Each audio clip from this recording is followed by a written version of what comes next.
I never imagined that breathing new life into a crumbling old barn could unravel an entire neighborhood's hidden rot. It was a 160-year-old relic, sagging under the weight of time, but to me, it was a portal to my past. My grandpa had been a master craftsman, his workshop behind our family home filled with the scent of fresh-cut pine and the rhythmic scrape of his tools. I'd perch on a stool as a kid, watching his gnarled hands coax beauty from raw timber, feeling the thrill when he'd let me grip the chisel under his guidance. "Let the wood speak, Ethan," he'd rasp, his voice like gravel under boots. That barn, tucked on the edge of my new property in Willow Grove Estates, whispered those same echoes. It wasn't just decaying wood. It was a survivor of forgotten farms, brutal winters, and generations of secrets. Little did I know, buying it would ignite a firestorm with the HOA that exposed greed, betrayal, and a fight that tested everyone's limits. From day one, Victoria Kane made her presence felt. She was 48, impeccably dressed, with a smile that chilled like a winter draft polished on the surface but hollow underneath. As the HOA's iron-fisted leader, she ruled Willow Grove like her personal fiefdom, scrutinizing every lawn and fence as if they owed her allegiance. I was unloading boxes when her heels clicked up my driveway, sharp as accusations. "You're the newcomer," she stated, eyes raking over the barn like it was a blight. "We have standards here. Follow them." I brushed it off, figuring she was just overly zealous. After all, HOAs keep things tidy, right? I shared my vision, restoring the barn to honor its history, boosting the area's charm and value. She'd nod, but her gaze calculated moves I couldn't yet see. Naively, I thought logic would win her over. How wrong I was. That was the spark to a powder keg. A week later, an official envelope arrived, heavy with dread. Violation. The barn clashed with community aesthetics. It predated the subdivision by a century, yet suddenly it was a criminal eyesore. I chuckled bitterly, imagining it as a Wild West outlaw, wanted for excessive rusticity. I phoned the HOA, but the response was robotic: submit for review. So I did, pouring hours into a dossier: photos, blueprints, expert endorsements on how preserved landmarks elevate neighborhoods. Surely they'd see the value. But days stretched to weeks, my mailbox mocking me daily. On day 25, my packet returned with a curt note: insufficient details. Fury simmered as I dug deeper. The review board? Victoria as chair, her brother-in-law Gerald, and her best pal from down the street. This wasn't oversight, it was a stacked deck. She appeared at my door next, folder in hand, perfume invading like a siege. Quoting bylaws like scripture, she slapped me with a cease and desist: halt all work or face a $1,200 fine. Her words dripped satisfaction, eyes gleaming with control. "I am the board," she confessed smugly. Standing there, papers crumpling in my fist, I felt the ground shift. This wasn't about rules, it was a power grab, and my barn threatened her throne. Despair clawed at legal battles could bankrupt me, but Grandpa's voice echoed: stand for what's right. I stormed to the Willow Grove Library, burying myself in dusty archives. Hours blurred under fluorescent lights, my back aching, hope fading.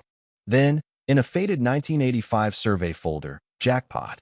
My barn listed as a mid-19th century gem of local heritage, signed by the town council.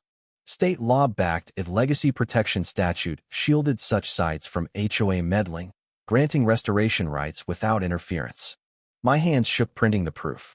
I confided in Harold Vance, my 78-year-old neighbor across the way, a retired attorney with a wit sharper than his garden shears.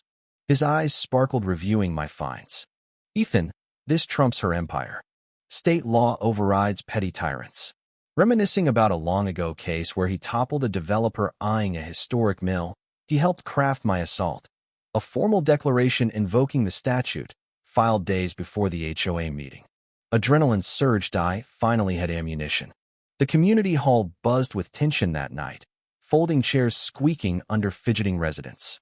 Victoria strode in late, exuding authority, diving into mundane agendas before zeroing on me.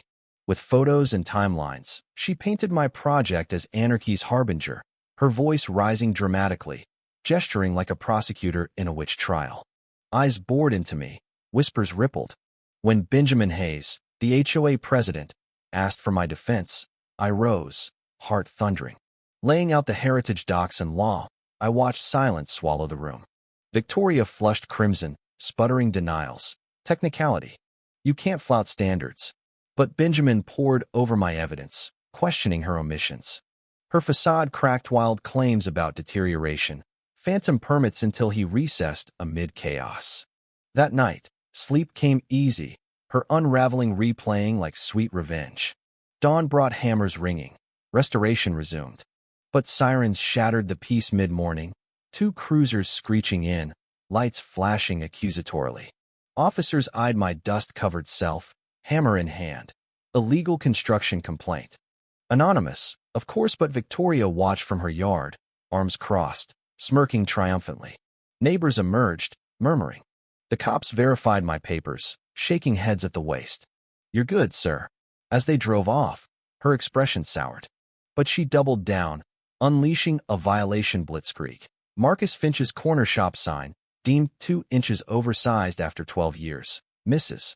Harlow's daisies banned from the approved flora list. Garage doors nitpicked for shade variances. Fines piled up, petty yet punishing, designed to break spirits and wallets. Neighbors flocked to me, envelopes in hand, eyes blazing. Enough, Marcus growled, showing his $900 sign redo bill. As we huddled, a darker pattern emerged. These weren't random. They were retaliation, squeezing cash to fund. What? Then Marcus dropped the bomba mis-delivered receipt for luxury furnishings, billed to HOA but dropped at Victoria's door. $9,500 total, mahogany desk, velvet chairs. We spied more deliveries, snapping photos of boxes entering her home, invoices matching HOA office upgrades. Evelyn Porter, the mousy HOA secretary, cracked next. Approached discreetly, she produced a binder of horrors, forged bills, ghost contractors, siphoned funds nearing $75,000 over years. I documented it all, she whispered, voice stealing. She dismissed me as paranoid. We mobilized like vigilantes, evidence mounting. An emergency meeting packed the hall, air thick with fury. Marcus presented first, photos, receipts. Victoria blanched, stammering, temporary storage. Evelyn rose, binder open, lies. Here's the trail, embezzlement pure and simple. The room detonated. Victoria shrieked accusations of conspiracy, but Benjamin seized the docs, face ashen. Calls for her ouster, police probes echoed. She bolted, purse clutched, dignity shattered. Fallout was swift. Audit confirmed the theft, her resignation followed. House sold at a 20% loss amid scandal. We clawed back funds via lawsuit, fueling reforms. I proposed and we passed a radical dues revamp. Higher fees for troublemakers, cuts for contributors. My bill? Slashed 65%, saving $18,000 over a decade for exposing the rot. The barn gleamed finished, a historical jewel that spiked values, locals praising it as Willow Grove's crown. Grandpa would have beamed. We didn't just save wood, we rebuilt trust. But think, was toppling Victoria justice or mob rule? Should HOAs wield such unchecked power, or are they breeding grounds for corruption? Have you battled similar bullies, or watched a community flip the script? Spill your war stories below. Did you fight or fold? Like if this fired you up, subscribe for more raw truths, and comment. Could embezzlement lurk in your HOA, or is reform just a fairy tale?